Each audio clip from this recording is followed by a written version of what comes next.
여러분, 오늘도 성경이란 무엇입니까? 라는 주제를 가지고 함께 말씀을 나눠보도록 하겠습니다.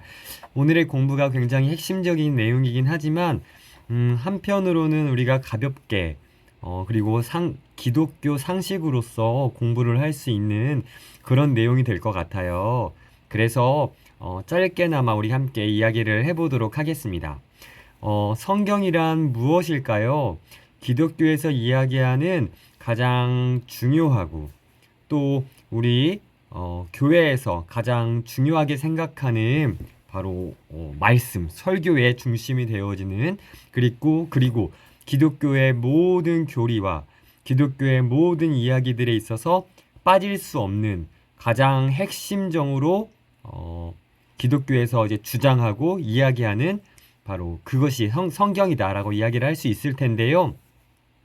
자, 성경의 정의라고 이야기를 한다면 이렇게 이야기를 할 수 있습니다.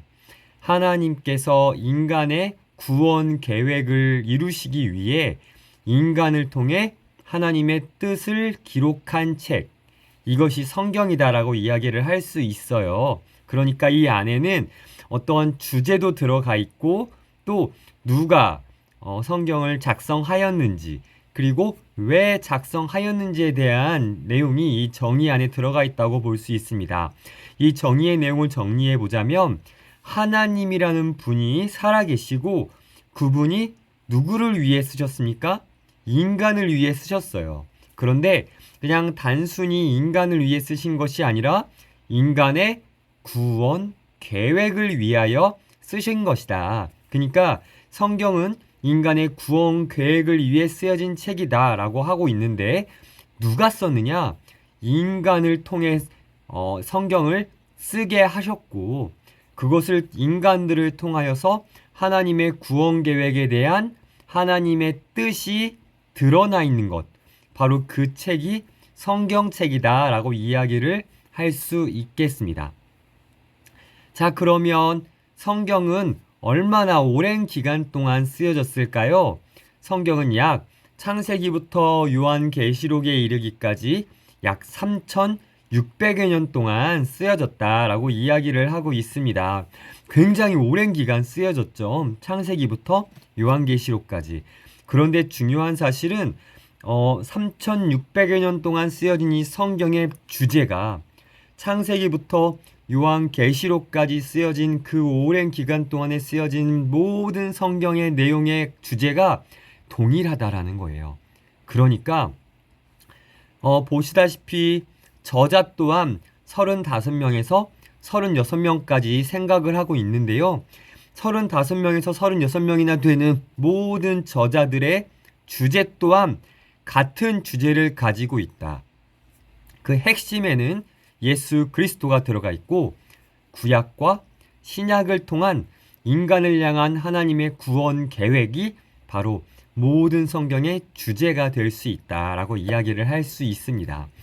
그러니까 성경이 그냥 단순히 인간들의 생각으로 쓰여진 것이 아니라 하나님의 역사와 하나님의 구원 계획을 통한 많은 사람들의 하나님의 감동을 통한 성경의 저자들을 통한 성경이 쓰여짐을 통해서 하나의 주제와 하나의 흐름으로 이 성경이 작성되었다. 그래서 우리가 생각한 이 성경이라고 하는 것은 단순히 인간의 욕심과 생각과 어떠한 종교의 주제를 가지고 쭉 작성된 것이 아니라 우리의 마음과 생각을 주관하시는 성령님이라는 존재를 통해서 성령님의 역사를 통해 성경이 기록된 것이다 라고 생각을 할 수 있습니다. 성령님을 통해 하나의 주제가 정해졌고 그 주제를 가지고 35명에서 36명 정도 되는 저자들이 성경을 쭉 기록해 온 것이죠. 자, 오늘 기록 목적은 디모데후서 3장 16절과 17절 말씀을 우리가 주로 많이 이야기를 하는데요. 이런 말씀입니다. 모든 성경은 하나님의 감동으로 된 것으로 교훈과 책망과 바르게 함과 의로 교육하기에 유익하니 이는 하나님의 사람으로 온전하게 하며 모든 선한 일을 행할 능력을 갖추게 하려 함이라. 아멘. 자, 여기서 모든 성경은 하나님의 감동으로 쓰여졌다라고 이야기를 하고 있어요. 하나님의 감동으로 쓰여졌다는 것은 성경의 저자들에게 성령님께서 감동해 주신 거예요. 이런 기록들을 하는 것이 옳은 것이다. 이런 기록들을 하여라. 그래서 이것을 성경의 역사로 남기면 그것이 하나님의 구원 역사의 계획 속에 아주 중요한 역할을 하게 될 것이다. 라고 성경의 저자들에게 성령님께서 감동을 하게 해주셨고 성경을 작성하게 하신 것이죠. 참고로 말씀드리면 우리 이 성경에 대한 성경이란 무엇입니까? 라고 하는 이 육과의 내용은 다음 주에 한 번 더 하도록 하겠습니다. 이게 매우 중요한 내용이기도 하고 해야 될 이야기들이 너무나 많은 것 같아요. 그래서 다음 주에 한 번 더 이 성경의 역사와 성경이란 무엇입니까에 대한 전체적인 내용을 한 번 더 하도록 하겠습니다. 자, 그런데 이런 질문을 던질 수 있어요. 성령님께서 감동하셔서 성경이 작성되었다, 기록되었다라고 이야기를 하는데 과연 성령님께서는 성경의 모든 말씀들을 어떻게 감동을 하셨을까? 성경책을 보게 되어지면 한 단어들로 하나의 글이 이루어졌죠. 예를 들면 시편의 23편 말씀을 예를 들어 볼게요. 시편 23편 1절 말씀에 보게 되어지면 여호와는 나의 목자시니 내가 부족함이 없으리로다 라고 이야기를 하고 있습니다. 자, 그렇다면 하나님께서는 이 시편 23편의 저자인 다윗아, 여호와는 나의 목자시니 내게 부족함이 없으리로다 라고 한 단어에 다 감동과 역사를 하셔서 그 단어들을 기록하게 하셨을까요? 아니면 다윗에게 하나님은 너의 목자가 되시니까 네가 부족함이 없는 거야 라고 전체적인 마음의 동기부여와 그러한 생각들을 가지게 하셔서 다윗을 통해 다윗의 어떤 시적 능력과 다윗의 생각들을 움직이셔서 다윗을 통하여 다윗의 마음의 고백으로 작성하게 하셨을까? 그 두 가지 중에 하나가 옳다면 무엇이 옳다고 생각하십니까? 성경이라고 하는 것은 하나님의 한 단어의 감동도 있을 수 있으나 정확한 이 성령님의 하나님의 감동으로라고 하는 단어의 뜻은 하나님은 한 단어보다 전체적인 맥락과 한 문장을 감동하게 하셔서 생각하게 하셔서 이 저자를 통해 기억나게 하셔서 작성하게 하신 것이다 라고 생각을 할 수 있습니다. 그러니까 물론 한 단어가 중요하지 않다라고 이야기하는 것은 아니지만 한 문장을 봐야 되고 한 맥락을 보면서 하나님께서 우리에게 무엇을 말씀하신지를 보는 것이 조금 더 하나님의 하나님께서 저자들을 통해 하나님의 감동으로 작성하게 하셨기 때문에 한 맥락을 보면서 하나님의 뜻을 분별하는 것이 옳은 것이다라고 이야기를 할 수 있을 것 같아요. 그래서 모든 성경은 하나님의 감동으로, 하나님이 주시는 마음으로, 하나님이 주시는 생각들로 작성이 된 거예요. 그렇다면 왜 그런 기록들을 하게 하셨을까? 교훈과 책망과 바르게 함과 의로 교육하게 하시기 위해서 우리에게 이 성경을 주신 것이에요.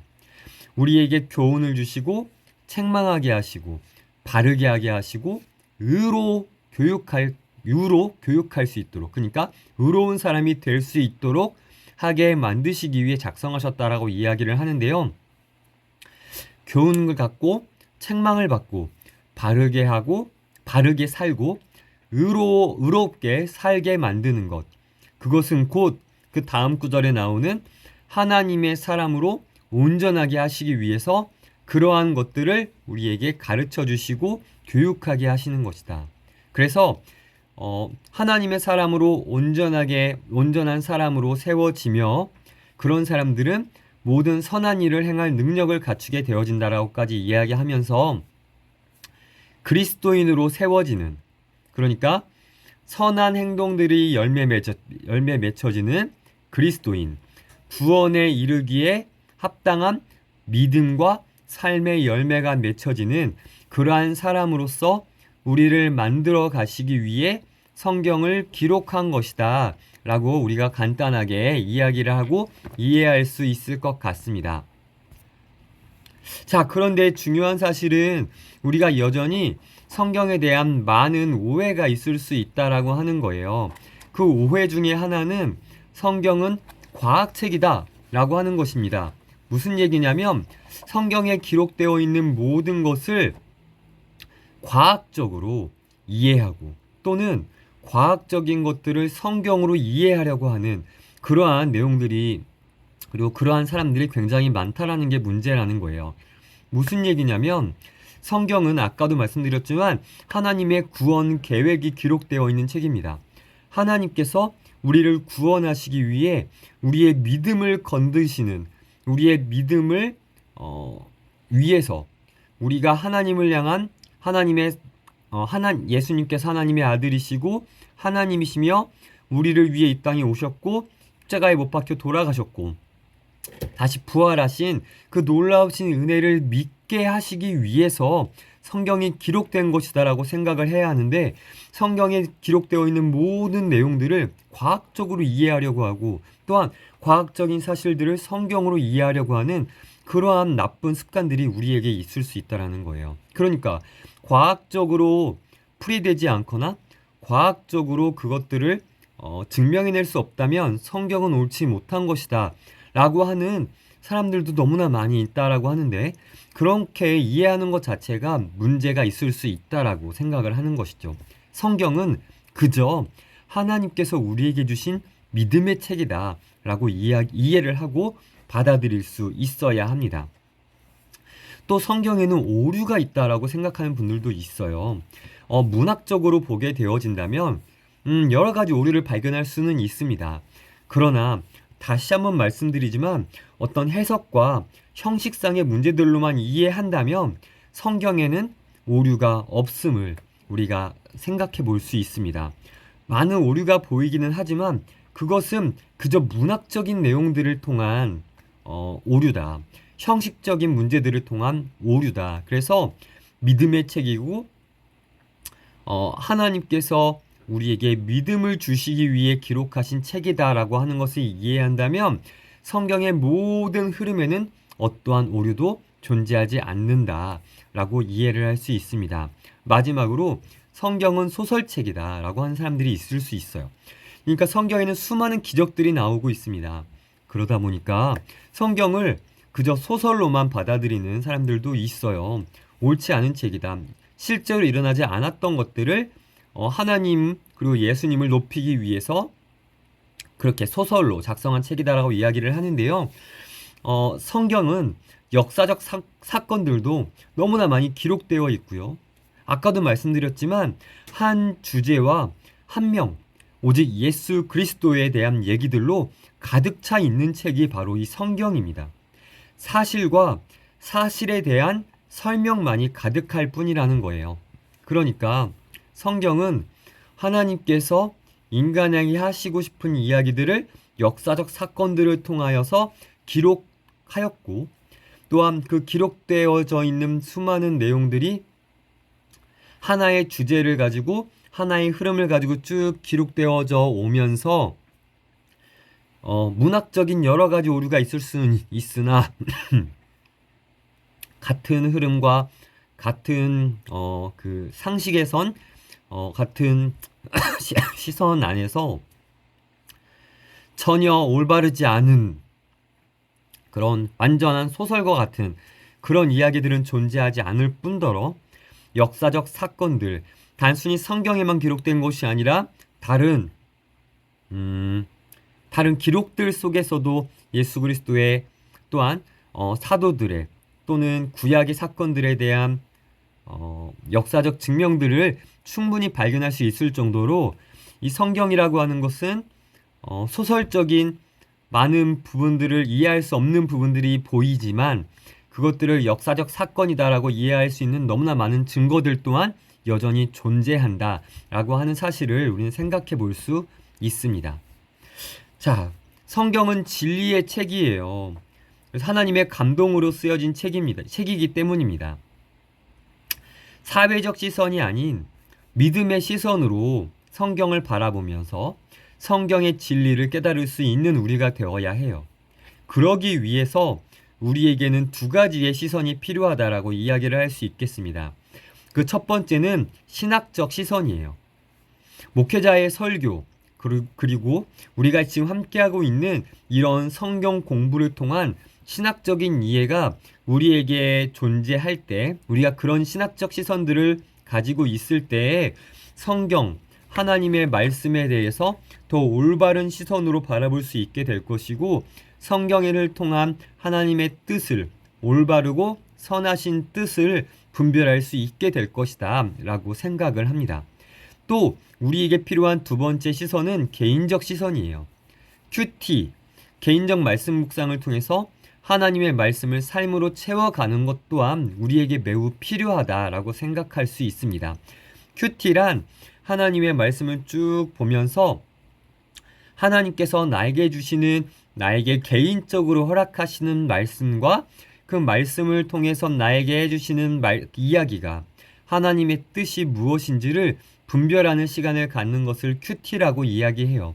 계속해서 내가 나에게 주시는 말씀이 무엇인지, 그리고 나에게 주시는 하나님의 뜻이 무엇인지, 나에게 뭐라고 말씀하시는지를 깊이 묵상하는 시간이 바로 이 큐티라고 하는 것인데, 이러한 말씀 묵상과 큐티라는 시간을 가지면서 하나님과 소통을 하는 거예요. 나와 하나님과의 1대1의 시간들을 갖는 것이죠. 이러한 시간을 가지면서 개인적 시선을 가지고 하나님의 말씀을 묵상한다면 우리는 조금 더 이 성경이 무엇인지, 그리고 하나님께서 우리에게 말씀하시려는 것이 무엇인지, 그리고 하나님께서 성경을 통해 나와 내가 함께하는 많은 사람들에게 어떠한 것들을 요구하고 계시는지를 깨달아 알 수 있게 되어지는 것 같습니다. 그래서 여러분, 이 성경이란 무엇입니까? 라고 하는 오늘 개괄적인 이야기들을 좀 하였는데요. 다음 주에는 조금 더 구체적으로 이 성경에서 이야기하는 것들에 대해서 우리가 조금 더 같이 이야기를 해보도록 하겠습니다. 이 성경이라고 하는 것에 대해서는 여러분들도 잘 아시겠지만 이 성경이라고 하는 것을 공부를 전체적으로 하기에는 너무나 긴 시간이 필요해서 좀 개괄적인 부분들을 터치하면서 구체적으로 들어가 보려고 하는데요. 오늘 여러분들이 생각하고 여러분들이 갖고 계셨던 그러한 성경에 대한 고민들을, 또한 생각들을 함께 나누면서 조금 더 우리가 성경에 대해 잘 이해하고, 그래서 이 성경이 얼마나 소중한 것인지를 잘 분별할 수 있는 우리 모두가 될 수 있으면 좋겠다라는 생각을 해보게 되어집니다. 오늘은 정말 말 그대로 성경을 개괄했어요. 성경의 개론적인 부분만 짧게 이야기를 했습니다. 상식으로서, 또한 기독교의 아주 간단한 기독교의 기본적인 부분들을 공부함으로써 우리가 조금 더 기본적인, 기초적인 성경에 대한 이해가 있었으면 좋겠다라는 생각을 해보고요. 또 한 주 동안 성경에 대한 또 다른 궁금증들, 또 성경에 대한 또 다른, 또 교회와 기독교에 대한 또 다른 고민들과 생각들을 다음 주에는 우리 함께 또 모여서 이야기해 볼 수 있는 시간들을 가졌으면 좋겠습니다. 여러분들은 성경을 통해서, 하나님의 말씀을 통해서 어떠한 것들을 느끼고 계십니까? 또 어떠한 것들을 배우셨습니까? 하나하나 우리 함께 만나서 나눌 수 있는 시간들을 가질 수 있으면 좋겠다라는 생각을 해봅니다. 자, 긴 시간 들어주시느라 고생 많으셨고요. 다음 주에 만날 수 있도록 하겠습니다. 여러분 수고 많으셨습니다.